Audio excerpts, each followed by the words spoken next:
Lietuvos perdavimo sistemos operatorė Litgrid sėkmingai pabaigė unikaliausios baterijos Baltijos šalyse bandymus. Prieš 2 metus kilusi idėja tapo kūnu. Rudenį į Vilnių atvežta 1 MW galios ir 1 MWh talpos baterija buvo sumontuota, prijungta ir sėkmingai išbandyta. O dabar, kuo unikalus šis eksperimentas?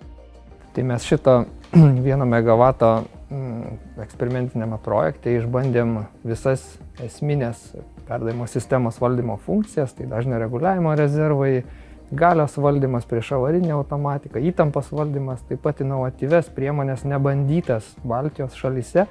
Tai sintetinė inercija, kai baterija reaguoja į sistemos dažnio kitimo greitį, bet ne į dažnio kitimo pokytį.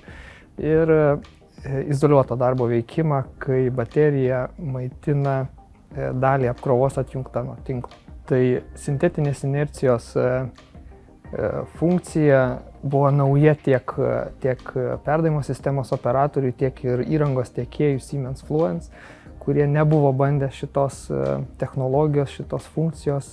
Nepaisant to, išanalizavom sistemos dažnį, parinkom reikiamus parametrus ir įgyvendinom šitą funkciją. Reikalingi didesni, tolimesni tyrimai įtakos šitos sintetinės inercijos ir jos veikimo į sistemą, bet čia ateities darbai. O jeigu vienu sakiniu, šio bandymo nauda Lietuvai? Po šito bandymo mes parengėm tipinius reikalavimus baterijų kaupimo sistemos prijungimui ir veikimui.